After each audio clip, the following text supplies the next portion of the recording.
드리옵나이다. 아멘. 하나님께서 우리에게 주시는 하나님의 말씀은 시편 41편 1절로 13절 말씀. 시편 41편 1절로 13절 말씀.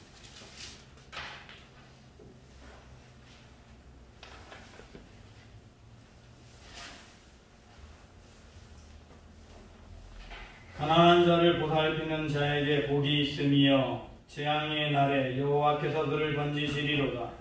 여호와께서 그를 지키사 살게 하시리니 그가 이 세상에서 복을 받을 것이라.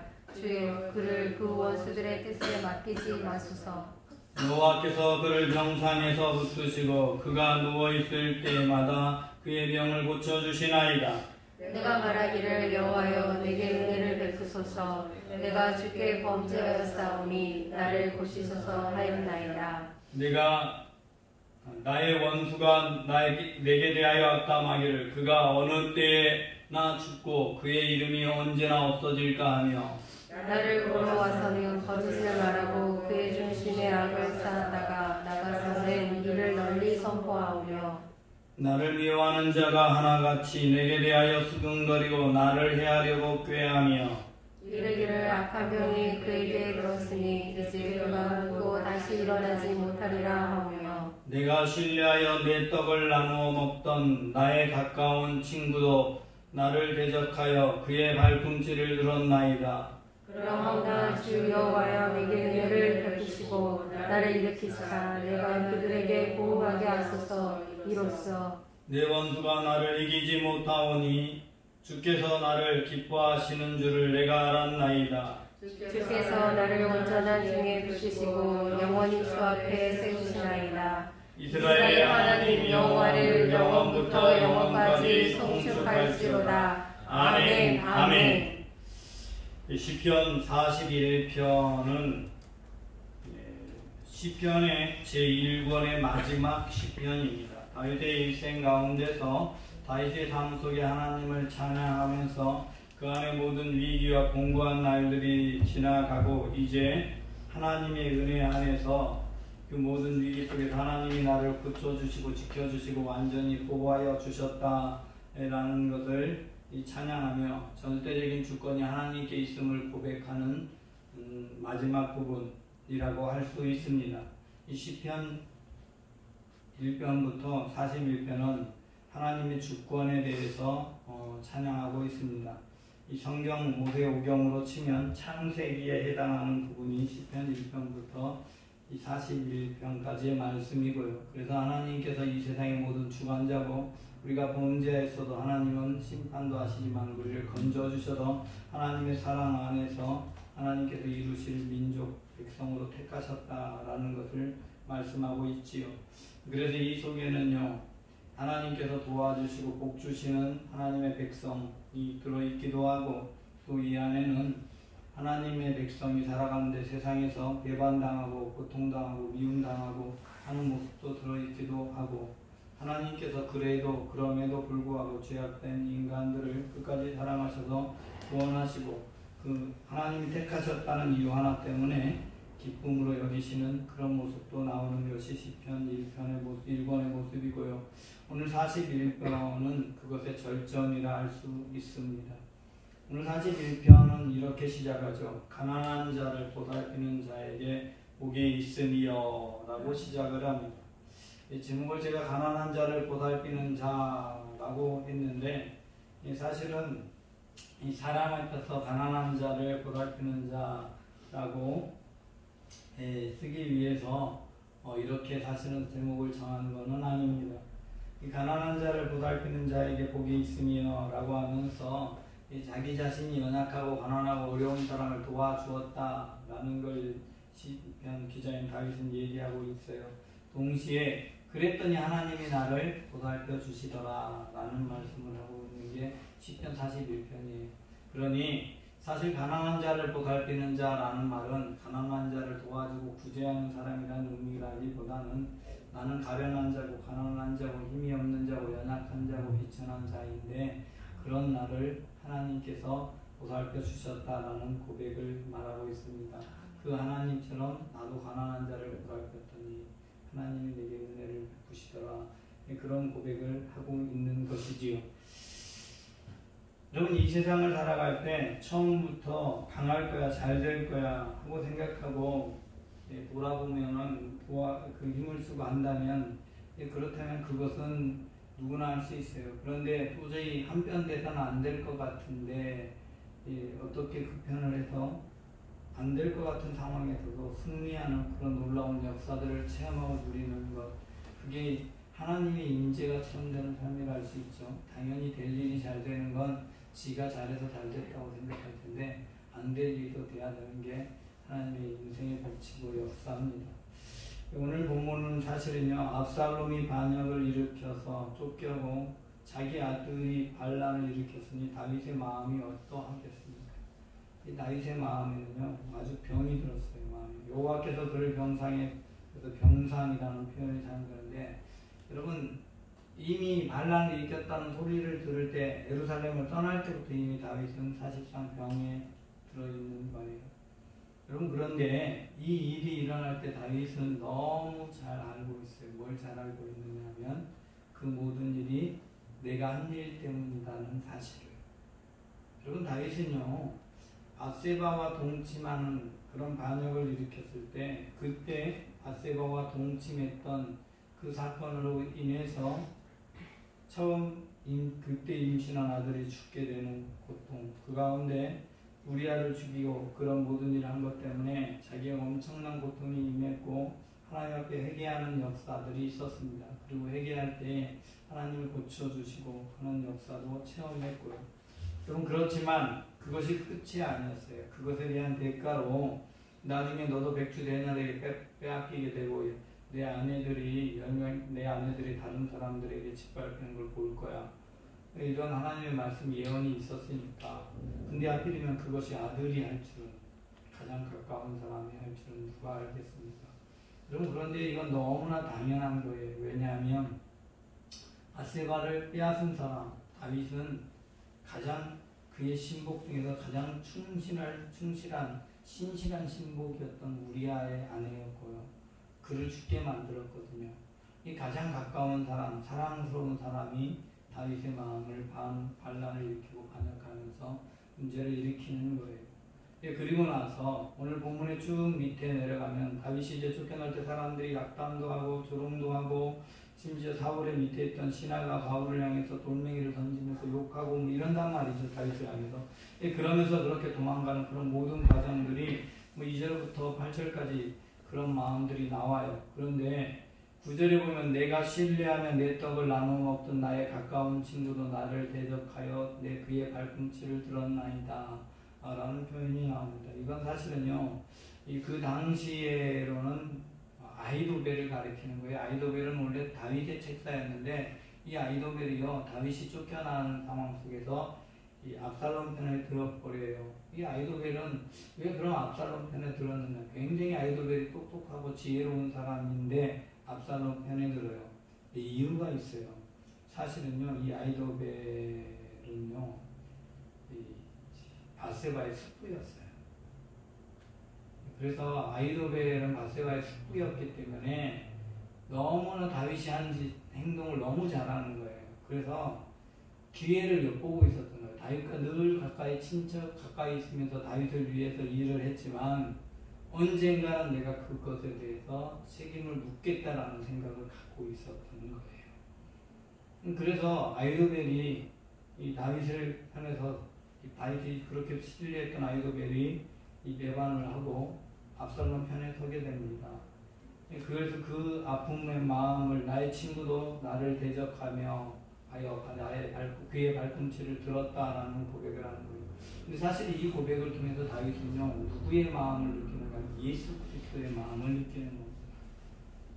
여러분, 주님의 마음을 느끼게 되는 거예요. 오늘 이 본문의 말씀, 내가 신뢰하여 내 떡을 나눠 먹던 나의 가까운 친구도 나를 대적하여 그의 발꿈치를 들었나이다 하는 말씀은 유다가 떡을 찍어 먹고 배반하러 나가는 그 과정에서 하나님께서 이 말씀을 이뤘다라고 요한복음 말씀합니다. 유다의 배반과 그 모습을 그대로 예언하고 있는 사건.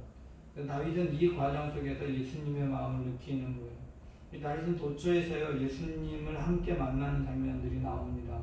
그래서 다윗은 예수님의 아픔, 예수님의 고난을 그대로 같이 겪으면서 마음속으로 느꼈던 사람. 그래서 그 아픔을 느끼면서 다윗은 하나님과 마음이 합한 자가 되는 거예요. 그냥 형식적으로 하나님 뜻을 잘 알고 하나님 뜻에 맞춰 살려고 하는 그런 사람이 아니라 하나님께서 겪으셨던 아픔을 그대로 함께 느꼈던 사람이 다윗입니다. 그런 아픔, 그런 고난 속에서도 하나님을 의지하고 그런 과정 속에서 하나님은 은혜를 베푸셨다라는 것을 고백합니다. 10절 말씀 모든 사람들이 배반했어도 그러하오나 주 여호와여 내게 은혜를 베푸시고 나를 일으키사 내가 그들에게 보응하게 하소서 하면서 낙담하지 않고 그럼에도 불구하고 하나님께서 내게 은혜를 베풀어 주실 겁니다 라고 하나님 의지하고 하나님께 기도하지요. 그러면서 어떤 경우에도 원수가 나를 이길 수 없고 원수들이 나로 인하여 기뻐할 수 없습니다 라는 고백을 하게 됩니다. 여러분 우리가 이 땅을 살아갈 때 이 세상 가운데 하나님께서 승리케 하시면 결코 이 세상의 그 무엇도 우리를 승리하게 할 것이 우리를 이길 것이 없습니다. 이 타임즈 기사에 칼럼니스트 버나드 레빈이라는 사람이 쓴 실제 있었던 사건에 대한 이야기 하나를 소개합니다. 한 경찰이요 언제나 점심 식사를 정해놓고 하는 식당이 있었습니다. 그래서 그 식당에서 언제나 식사를 하고 있는데 늘 그곳에 있는 한 여종업원이 그 사람에게 서빙을 하기 때문에 이 여종업원하고 굉장히 친해졌어요. 그래서 친분을 가지게 되었어요. 이렇게 친분을 가지고 있던 이 경찰이 어느 날 이 복권을 하나 사가지고 숫자를 기입하기 전에 이 여종업원이 오니까 당신이 불러주는 숫자를 기입하고 싶다. 그러면 왠지 잘 될 것 같다. 그러니 당신의 숫자를 말해봐라. 만약에 당첨된다면 절반을 나눠주겠다라고 했어요. 그래가지고 그 숫자를 반에다가 다 불러주는 대로 기록을 했어요. 그리고 복권을 놔뒀는데 복권이 당첨이 됐어요. 이틀에 600만 달러가 당첨이 됐어요. 이 600만 달러를 받자마자 이 경찰은 바로 이 식당 전업원에게 찾아와서 300만 달러를 건네주었습니다. 여러분 사실 말로 하긴 쉬워요. 600만 달러 절반 나눠줄게. 근데 왜 이 사람을 향해서 바보 같다고 그랬어요? 야, 일부만 조금만 줘도 될 텐데 뭐 600만 달러, 300만 달러씩이나 주느냐. 여러분 이게 좀 오래된 기사이기 때문에 지금이야 뭐 300만 달러 하면은 한 300만 달러, 한 30억 이렇게 생각하지만 이 당시 300만 달러는 지금 가치로 하면은 100억 정도 가치가 되는 큰 돈이에요. 이걸 쉽게 그냥 말 한마디 약속한 것 때문에 줬다는 거예요. 왜 주었느냐? 제가 만약에 약속을 지키지 않는다면 조금 더 돈을 더 받을 수 있겠죠. 그러나 약속을 지키지 않는 사람으로 남을 거예요. 그런데 제가 이 약속을 지켜야 했고 우정은 돈보다 훨씬 더 귀중하다고 생각한다. 여러분 그렇게 해서 이 사람은 신의가 있는 사람으로 사람들에게 알려집니다. 그 다음부터 이 사람이 무엇을 하든 이 사람의 말에는 신뢰가 생기는 거예요. 이 사람을 믿어주는. 그래서 신이 있는 사람, 이 사람이 무엇을 하든 그대로 모든 사람들이 이 사람을 믿어주고 이 사람의 뜻대로 하는 그런 사람이 되는 거예요. 여러분 세상을 살아갈 때 이 신뢰라는 게 그런 거예요. 여러분 하나님 신뢰하는 게 그런 거예요. 세상 사람들이 다 배반하든 안 하든 상관없어요. 배반하든 세상 사람들은 오늘 본문의 말씀처럼 다 배반해요. 그렇게 배반한다 할지라도 우리는 하나님 때문에 배반하지 않는 거예요. 하나님을 신뢰하니까, 하나님을 의지하니까 신의를 지키는 사람이 되어야 돼요. 여러분 그렇게 신의를 지키는 사람, 끝까지 신의를 지키는 사람이 되면 하나님께서 저와 여러분을 지켜주시고 보호하여 주시는 거예요. 사실 오늘 본문 가난하다라는 표현이요, 달이라는 히브리어로 달이라는 표현을 사용했는데 이게 어떤 걸 가난하다고 표현한 거냐면 실제로는 원문에는 이렇게 매달려 있는 실에 매달려서 아슬아슬하게 끊어지기 직전에 매달려 있는 상태를 달이라고 하고요. 가냘픈 또는 허약한, 파리한 비천한 이런 말을 가난한이라고 표현하고 있는 거예요. 그래서 이 원문의 뜻들은 언제라도 죽어버릴 수밖에 없는, 그냥 생명이 끝나버릴 수밖에 없는, 언제라도 무너져서 사라져버릴 수밖에 없는 그런 가난한 사람, 가난한 자를 보살피는 사람이라고 표현하고 있는 거예요. 근데 금방 없어져서 내가 도와주지 않으면 그냥 없어진대. 그 없어져도 아무도 탓하지 않을 그런 사람. 근데 그런 사람 도와주는 그런 사람. 그런데 하나님이 우리를 그렇게 지켜주셔요. 하나님이 보기에는요, 저와 여러분은요, 언제든 바람의 겨와 같이 다 사라져버리고 없어져버릴 그런 존재. 그런 존재임에도 불구하고 하나님은 저와 여러분을 끝까지 사랑하셔서 끝까지 지켜주시고 보호하여 주시는 거예요. 그렇게 할 때 하나님이 은혜 안에서 저와 여러분이 서게 되는 겁니다. 여러분, 고구려라는 제국이 이루어지는 과정이요. 이 고구려라는 나라가 이루어지는데 동명왕이 있었어요. 동명왕이라는 왕이 있었어요.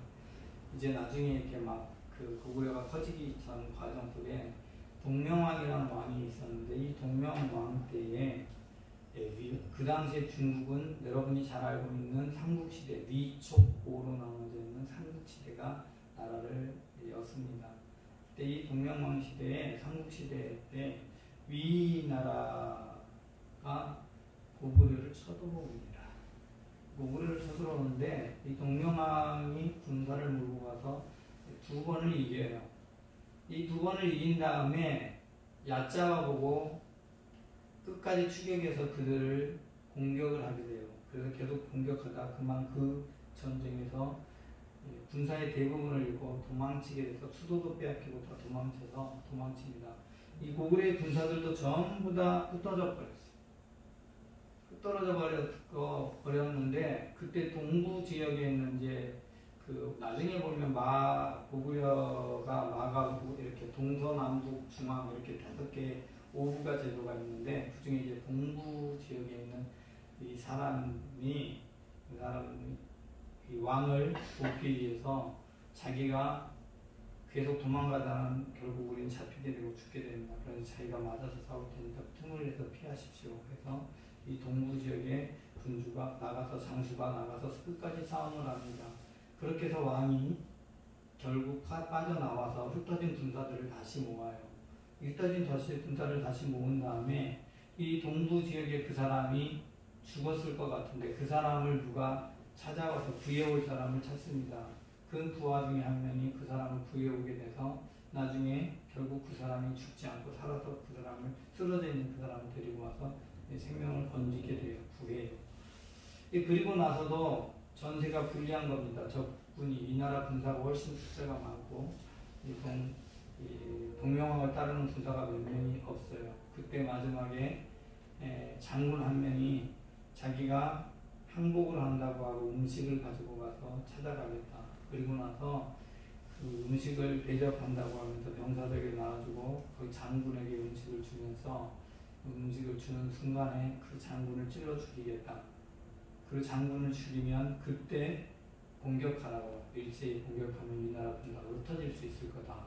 물론 그때 들어가서 장군을 죽이면 어떻게 되겠어요? 죽인 장군은 적군 한가운데 가서 죽였으면 죽게 되죠. 실제로 이 사람은 그렇게 해서 죽게 됩니다. 죽게 됐어요. 이 동부 지역의 조그만 장군들 3명이 동명왕을 구했어요. 그리고 나서 나중에 고구려가 회복이 됩니다. 그리고 처음 이때 공을 세웠던 이 3사람, 모든 사람이 도망갔을 때 도망가지 않고 끝까지 왕을 도와서 결국 왕을 구해내고 또 나라를 되찾게 하는데 공을 세웠던 이 3사람이 나중에 큰 성들을 다 다스리는 군주가 되고, 자기가 들어가서 죽이고 죽었던 그 사람의 아들이 가장 큰 군주가 되게 됩니다. 이렇게 이 시기에 따라서 하나님께서는 일하시는데, 하나님께서 사람을 세우시는데 신의를 끝까지 지키는 사람, 그런 사람을 하나님이 들어 쓰시는 거예요. 다윗은 하나님이 그를 쓰시게 되고 회복시키고 은혜를 베풀어 주시는 이유가 무엇인가? 끝까지 자기가 자기 백성들, 돌봐야 될 백성들을 돌봤다는 거예요. 그리고 도망치는 순간에도요, 이스라엘 땅에 적군이 쳐들어오기만 하면 도망가는 그 상황 속에서 군사를 들고 여김없이 나가서 싸웠던 사람이 다윗이에요. 그럼 그러니 왕이 자격이 있는 거예요. 그런 사람을 하나님이 왕으로 세우지. 하나님이 다윗을 택하실 때는 아무런 대가 없이 이유 없이 택했지만 그 이후에 하나님이 높이시고 그를 왕으로 쓰시는 과정 속에 그가 보였던 행동은 왕으로서 합당한 행동을 하는 거예요. 그럼 이게 왜 중요하냐면 하나님이 사랑을 얻는 것은 하나님의 전적 선택이에요. 그러나 하나님께서 택하시고 나서 사람들에게 사랑받는 사람으로 세워져 가려면 그러려면 하나님을 신뢰하고 그만한 합당한 행동을 해야 되는 거예요. 그러니까 다윗은 그런 모습을 가지고 있었던 거예요. 그래서 사람들 배신하고 그럼에도 불구하고 다윗은 끝까지 배신하지 않고 가난하고 연약한 사람을 돌봐주었더니 하나님이 다윗을 돌봐주시고 세워주시고 왕이 되게 하시더라라고 고백하면서 시편 41편은 결국 그런 말씀을 나누고 있는 거예요. 누가 다 배반하든 하나님을 의지해서 하나님 때문에 끝까지 신뢰하고 따르는 사람, 하나님은 그 사람을 높여주실 것이다. 그것은 다윗이 체험한 삶이고 그렇게 할 거다. 그리고 원수가 아무리 강하다 해도 원수는 나를 이기지 못하게 하실 거다. 11절 말씀, 내 원수가 나를 이기지 못하오니 주께서 나를 기뻐하시는 줄을 내가 알나이다. 이유는 하나님이 기뻐하십니다. 이유 없어요. 딴 이유. 하나님이 나를 기뻐하시면 되는 거예요. 하나님이 나를 기뻐하시면 하나님께서 나를 붙들어주시고 세워주시는 겁니다. 여러분, 저와 여러분이 이 땅을 살아갈 때에 하나님을 끝까지 의지하십시오. 하나님은 결코 저와 여러분을 버리지 않는 분입니다. 그러므로 그 하나님을 의지해서 세상 가운데 선을 행하되 낙심하지 마십시오. 끝까지 하나님의 말씀에 합당한 길이면 신의를 지키고 행하시면 하나님께서 때가 되면 저와 여러분을 높여주시고 여러분이 병들어 있고 여러분이 쫓기고 있을 때 하나님이 도와주시고 치유하시고 세워주실 겁니다. 저와 여러분의 모든 삶의 자리에 영원부터 영원까지 함께 하시는 하나님을 체험하는 믿음의 사람 되시기 바랍니다. 하나님, 우리는 약하고 부족합니다. 언제나 흔들릴 수 있는 존재입니다. 그래서 하나님 아니면 넘어질 수밖에 없습니다.